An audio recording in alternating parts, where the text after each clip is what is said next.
Hello friends, my name is Ben Johnson, lead pastor of St Mary's Anglican Church in Merbau North. Today we are exploring together chapter 3 verses 1 to 10 of Jonah. And so as usual, if you haven't already done so, hit pause on this video and take some time to read through that chapter. You might even like to read as far back as chapters 1 and 2 just as a refresher.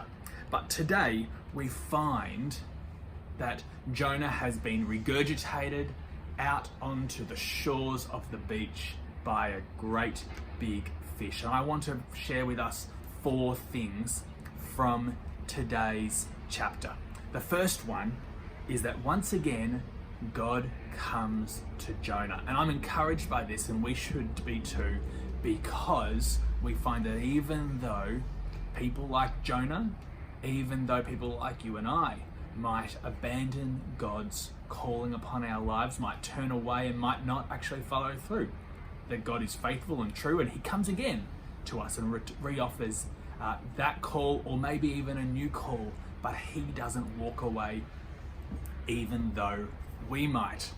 The second thing we find is that Jonah himself obeys. Jonah is obedient now to the call that has been placed upon him. He goes to Nineveh and he tells them of God and of their brokenness. And so my friend, my encouragement to us is that knowing that God is faithful and true, and knowing that he will continue to offer a calling upon our lives to follow him and be obedient, be obedient. Be obedient to the call that God has placed upon you, whatever that might be and whatever that might look like. It may not be as large as the calling that is placed upon Jonah. It might even be significantly larger, but maybe that calling is just an everyday phone a friend, share a meal, a word of encouragement. In whatever that might look like, be obedient to the call that God has placed upon you here and now. The third thing I want to just draw out for us today is that the city repents. The great city of Nineveh, the ancient stronghold of all that is against God, believed Jonah, and more importantly, believed God. They turned from their evil ways and called upon God to have compassion.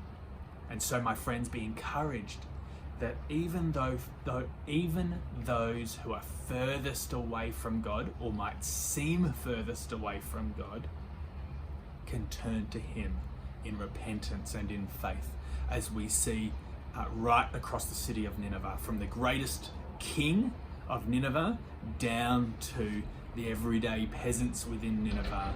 The city repents and they turn to him and they plead for compassion. And then the fourth thing, the final thing that I just want to leave us with today, is that God himself repents.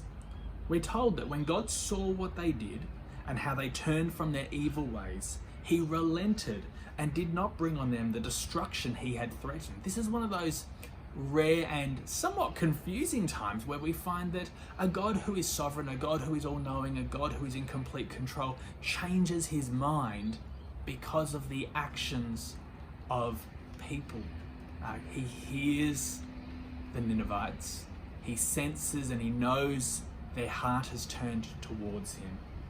And we can be encouraged that God desires none shall perish, but all find life in him and life to the full. Have a wonderful week, my friends, and I shall see you next week as we explore the final chapter of Jonah, chapter 4. Thanks.